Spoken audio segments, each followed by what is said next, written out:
कुंदन बाग हैदराबाद के सबसे महंगे एरियाज़ में से एक है। यहाँ के बड़े बड़े घर, सिनेक्स पार्क और ग्रीन स्ट्रीट लोगों को अपनी तरफ काफ़ी अट्रैक्ट करते हैं। मगर क्या आप जानते हैं कि इसी एरिया में एक ऐसा घर भी है जिसके आसपास कोई भटकना भी नहीं चाहता। साजिद नाम का एक चोर कई दिनों से कुंदन बाग में बने एक घर पर नज़र रख रहा था। वो काफ़ी बड़ा था और साजिद को पता था कि कुंदन बाग में होने की वजह से उस घर में काफ़ी अमीर लोग रहते होंगे, जिनके पास खूब सारे पैसे और गहने भी मिलेंगे। पर उस बड़े से घर में ज़्यादा चहल पहल नहीं थी। ना ही कोई वहाँ आता था और ना ही कोई वहाँ से जाता था। साजिद रोज़ घर से थोड़ा दूर खड़ा होकर अंदर रहने वाले लोगों की परछाई देखा करता था।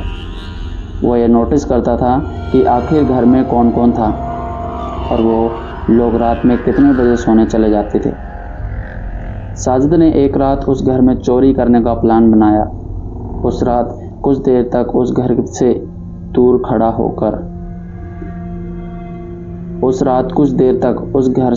दूर खड़ा रहा और लाइट बंद होने का इंतज़ार करता रहा। कुछ ही देर में पूरे घर की लाइट बंद हो गई और साजिद पीछे वाली खिड़की से नंगे पांव घर के अंदर घुस गया। पहले साजिद ने ग्राउंड फ्लोर चेक किया, मगर उसे वहाँ ना पैसे मिले ना ही कोई कीमती सामान। वो अभी नीचे वाले फ्लोर पर ही था कि तभी उसे किसी के चलने की आवाज़ आने लगी। वो जल्दी से ड्राइंग रूम में रखे एक पुराने कबर्ड के अंदर छुप गया था और कबर्ड के दरवाजे के बीच से बाहर देखने लगा। उसने देखा कि एक औरत सीढ़ियों से उतरकर नीचे आ रही थी और वो धीमी सी आवाज़ में कुछ बड़बड़ा रही थी। और औरत नीचे उतरकर कुछ देर सीढ़ियों के पास खड़ी रही और घर के मेन डोर की तरफ देखती रही। साजिद को उस औरत का चेहरा अब बिल्कुल साफ नज़र आ रहा था। उसकी आंखों के नीचे बड़े बड़े काले धब्बे थे, मानो वो न जाने कितने दिनों से सोई ना हो। उसकी स्किन बिल्कुल पीली पड़ गई थी और उसके चेहरे पर एक बहुत ही अजीब सा मुस्कुराहट था। वह औरत किचन की तरफ मुड़ी और चुपचाप अंदर चली गई। साजिद कबर्ड से बाहर आया। उसने अपने बैग से चाकू निकाला और उसे हाथ में पकड़ ऊपर जाने लगा कि तभी किचन से उस औरत की चीखने की आवाज़ आने लगी। साजिद एकदम से डर गया और जल्दी से नंगे पांव किचन की तरफ गया। उसने देखा कि वो औरत एक कोने में बैठी रो रही है। उसके हाथ में भी एक चाकू है और वो उस चाकू से ज़मीन पर कुछ खुरद रही है। उस औरत को देखकर साजिद थोड़ा घबराने लगा, तो उसने सोचा कि वो जल्दी से छोटी मोटी चोरी करके वहाँ से निकल जाएगा। साजिद सीढ़ियों के ऊपर पहुँचा ही था, उसने देखा कि एक औरत बेडरूम के दरवाजे के सामने खड़ी उसे देख रही थी। उस औरत का चेहरा बिल्कुल वैसा ही लग रहा था जैसे उसकी बूढ़ी माँ लग रही थी। उसकी भी आंखें के नीचे काले धब्बे थे। साजिद ने हाथ में पकड़ा चाकू उस औरत को दिखाकर डराने की कोशिश की, मगर उस औरत को कोई फ़र्क ही नहीं पड़ रहा था। अचानक ही वो औरत हंसने लगी और उसकी आंखें बिल्कुल काली पड़ गई थी। वो हंसते हंसते बेडरूम के अंदर चली गई। जैसे ही बेडरूम का दरवाज़ा खुला, साजिद को एक बहुत ही गंदी स्मेल आई। जब उसने अंदर देखा तो उसके होश उड़ गए। उस बेडरूम पर 3 लोगों की डेड बॉडी पड़ी हुई थी। पर हैरानी वाली बात तो यह थी कि 2 लाशें उन्हीं लोगों की थी जिन्हें साजिद ने अभी कुछ मिनट पहले देखा था।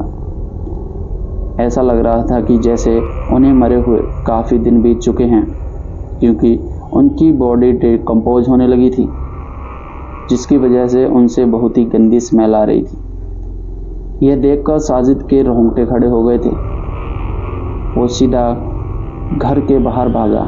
उसने सोचा कि इस हालात में अगर उसे किसी ने देख लिया तो उसे चोर नहीं बल्कि खूनी समझा जाएगा। इसलिए वो सीधा पुलिस स्टेशन पहुंचा और उसने पुलिस को सब कुछ बताया। पुलिस की टीम साजिद को लेकर तुरंत उस घर पर पहुंची। घर के मेन डोर पर और उस दीवार पर ढेर सारे खून के छींटे थे। यह देखकर सभी चौकन्ने हो गए और उन्होंने अंदर जाके देखा कि वहाँ सच में 3 लाशें थीं। पुलिस ने उन लाशों को तुरंत फॉरेंसिक टीम के पास भेज दिया और उन्हें यही मान लिया कि साजिद ने उन तीनों औरत का मर्डर 4-5 दिन पहले किया होगा। मर्डर के अंजाम से बचने के लिए उसने यह कहानी बनाई है। मगर कुछ ही दिनों में उन लाशों की फॉरेंसिक रिपोर्ट आई, जिसे देखकर पुलिस भी बहुत हैरान पड़ गई। उन लोगों की मौत 4-5 दिन पहले नहीं बल्कि 6 महीने पहले ही हो गई थी। रिपोर्ट के मुताबिक उन लोगों ने जहर खाकर अपनी जान ली थी। जांच पड़ताल करने पर पुलिस को बेडरूम के पास से एक फरनैल की बोतल भी मिली। मगर सबसे ज़्यादा डरावना एविडेंस था काला जादू करने का सामान। घर में ढेर सारा तंत्र मंत्र का सामान बरामद हुआ था। उस बेडरूम की सीलिंग पर एक बहुत अजीब सा पैटर्न बना हुआ था, जो कि खून से बनाया हुआ लग रहा था। जब पड़ोसियों तक यह खबर पहुंची तो सबका दिल बुरी तरह घबरा उठा। कोई भी मानने को तैयार ही नहीं था कि वो लाश 6 महीने पुरानी थी, क्योंकि पड़ोसी तो उस घर में रहने वाले औरतों को लगभग रोज ही घर की बालकनी में देखा करते थे। यही बार बार साजिद भी पुलिस से कह रहा था। कुछ लोग तो यह भी कह रहे थे कि यह लोग रोज खाना खाने के बाद टहलने बाहर आते थे और कई लोगों ने इनके घर में लाइट ऑन ऑफ होते हुए देखी है। यह सब सुनकर पुलिस गुमराह हो गई। उन्होंने उस पड़ोसी से और डिटेल में इन्वेस्टिगेट किया तो उसने बताया कि उस घर में 3 लोग रहते थे, एक बूढ़ी माँ और उसकी 2 बेटियाँ। वो तीनों ही बहुत अजीब से थे और किसी से बात नहीं करते थे। उस घर के ऑनर विश्वनाथ की डेथ के बाद उस घर में अजीब अजीब सी चीज़ें होने लगी थी। पुलिस ने अपने फाइनल स्टेटमेंट में यही रिकॉर्ड किया कि उन तीनों की मौत 6 महीने पहले ही हो चुकी थी। उन तीनों की मेंटल स्टेट ठीक नहीं थी, जबकि साजिद और पड़ोसी की स्टेटमेंट बिल्कुल अलग ही थी। 2002 में हुए इस केस के बाद से कुंदन बाग के इस घर को लोग विचिस लॉयर बोलने लगे।